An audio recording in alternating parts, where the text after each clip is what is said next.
Boker Tov, nous allons conclure le Tanya d'aujourd'hui, le 19 Shvat 5780. Hier, on a appris que lorsqu'un juif pratique une mitzvah ou étudie la Torah, alors il fait que dans les cieux, dans les sphères célestes, il y a une fusion des sphères célestes. Donc, il y a une gdusha extraordinaire qui va être créée, qui va être ressentie dans l'âme de juif. Il va y avoir une proximité, un rapprochement entre Dieu et le juif qui va être créé. Mais aujourd'hui, il dit que ça, et on a dit que cet attachement et cette fusion là-haut dans les cieux, elle est éternelle, les olam va'ed, elle est éternelle. Maintenant, le corps, l'âme est habillée dans un corps, et le corps vit dans le monde. Et le monde, alors une des définitions du monde, c'est qu'il y a dans le monde de l'espace, le nord, le sud, l'est et l'ouest, en haut et en bas, et il y a le temps, le futur, le présent et le passé. D'accord ? Donc ici, on est automatiquement sous les limites du temps. Alors dans ce monde-là, l'attachement à Dieu, il n'est pas éternel. Il est tout simplement une conséquence de mes actes. Donc lorsqu'ici dans ce monde-là, je suis en train d'étudier la Torah et de pratiquer les mitzvot, il y a une fusion avec Dieu qui va se créer. Mais dès que je vais faire autre chose, qui n'est pas liée à la volonté de Dieu, alors automatiquement cette fusion va s'arrêter.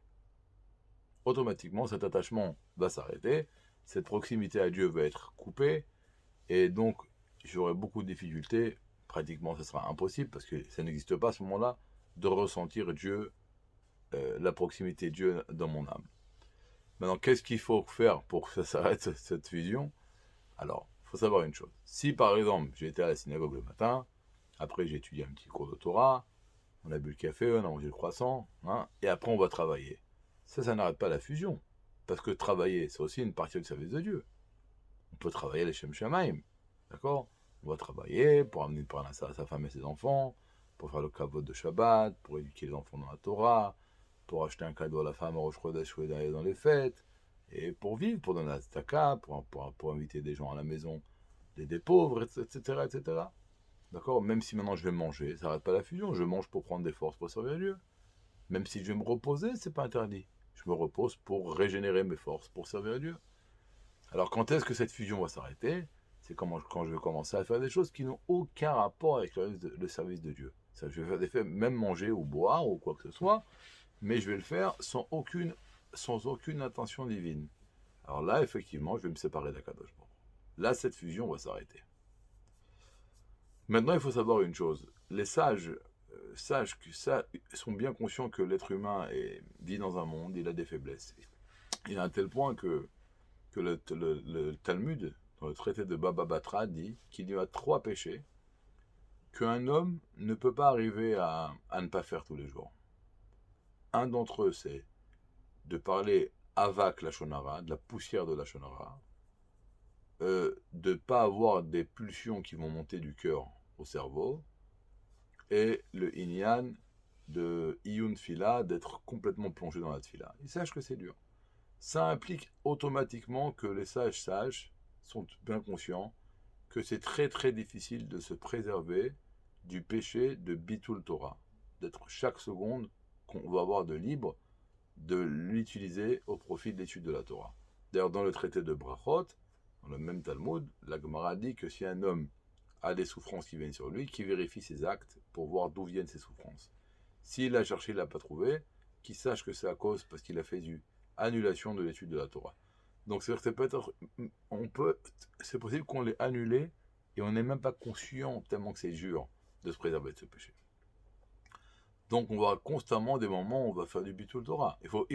Ça ne donne pas une légitimité pour le faire de façon relaxe. Il faut se bagarrer avec nous-mêmes pour essayer de profiter chaque seconde. On est dans la voiture, on va écouter un mot Torah.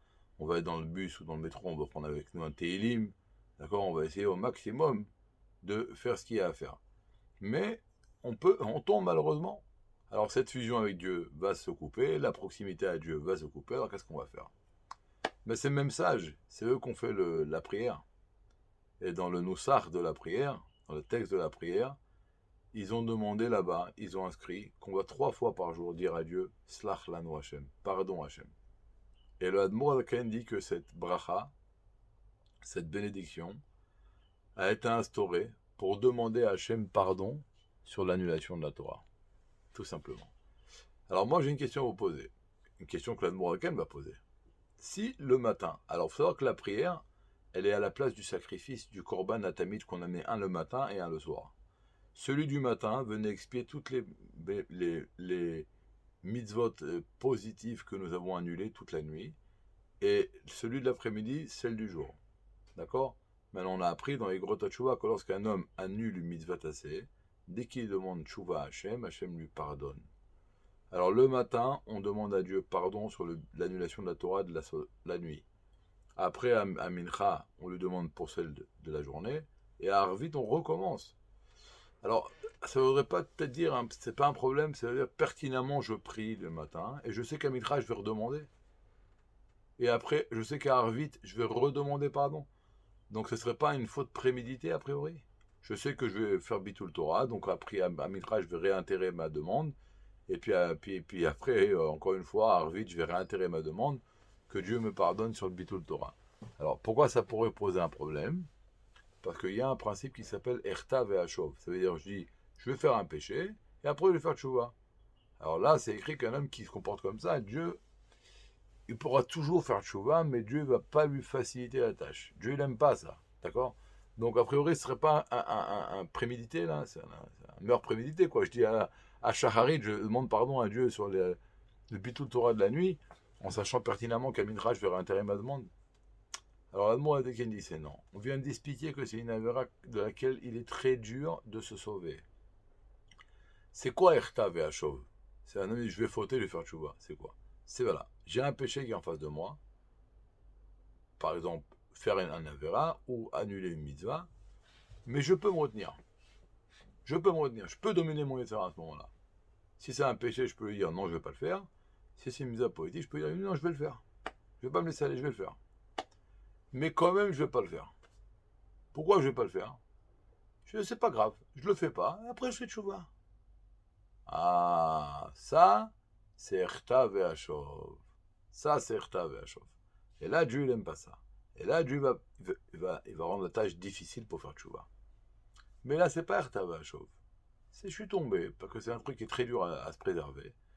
Et quand je vais faire tchouva, je vais rétroactivement, comme rentrer dans une grotte qui remonte le temps, et je vais réparer, donc, comme j'ai fait des choses qui n'étaient pas aptes de la volonté de Dieu, j'ai arrêté cette fusion avec Dieu. Donc c'est comme si j'étais attaché à Dieu, je suis séparé. Attaché à Dieu, séparé. Avec la tchouva, je vais remplir tous ces vides-là, où il y a une séparation, je vais les remplir, et donc je vais créer, qu'en vérité, l'attachement à Dieu, il va être constant, et tous ces moments d'interruption, ils vont s'annuler, ils vont être remplis grâce à la tchouva. La force de la tchouva, c'est de réparer le passé. Une chose extraordinaire qu'Akadosh Baruch Hu nous a donnée. Le rabbi termine le Pérec 25 en disant que c'est pour ça que lorsque les Juifs sont entrés dans la terre d'Israël, ils avaient une promesse divine que tous les gens là-bas auraient peur d'eux. Maintenant, si tout le monde a peur de nous, personne ne va nous casser la tête. Personne ne va dire commence avec nous, et personne ne va nous dire faites Avodazara ou quoi que ce soit. Et qu'est-ce que la Gemara dit? Que la raison pour laquelle Moshe a donné l'ordre aux gens, aux Juifs qui sont entrés dans la terre d'Israël, de lire le schéma Israël 2 fois par jour, c'est pour qu'ils se rappellent le Inyan du Misirut Nefesh, le don d'eux-mêmes. Alors, bien qu'ils n'avaient pas besoin, la nécessité de donner leur vie concrètement au sens propre du terme, il faut toujours se rappeler de Misirut Nefesh. Pourquoi? C'est la base du judaïsme. Si à chaque fois je vais me rappeler que chaque péché c'est de l'idolâtrie, donc à chaque fois que le Yetzirah va m'attaquer, me demander de faire un péché, je vais dire écoute-moi bien, j'aurais été prêt à mourir pour pas faire l'idolâtrie, pour pas me séparer de Dieu, donc tu comprends bien que je suis capable de me retenir. Et si je suis capable de me retenir, parce que je suis capable de mourir pour Dieu, pour pas me séparer de lui, tu comprends que je suis capable de faire des grands efforts pour m'attacher à lui. Donc ne me propose pas de faire des péchés, et ne viens pas me refroidir quand je vais étudier la Torah plus que mes limites, ne viens pas me refroidir quand je veux donner un tzedaka plus que mes limites, et ne viens pas me refroidir quand je veux m'investir davantage dans le travail de la prière. Parce que moi je suis un juif, et je veux pas me séparer de Dieu, et je ferai tout ce que je peux pour m'attacher à Dieu. Donc voilà, qu'on se rappelle, qu'on passe une journée remplie d'attachement à Dieu, chaque fois que le Yetzirah nous demande de faire un péché, on lui dit non, Et chaque fois qu'il nous dit de ne pas faire une mitzvah, on lui dit oui. Et comme ça, on va gagner et on sera tout le temps attaché à Kadosh Baruch Hu. Que Dieu fasse qu'aujourd'hui Hachem réside en nous et qu'on ait toutes les bénédictions, toutes les brachot, une bonne journée, beaucoup de réussite, une bonne santé.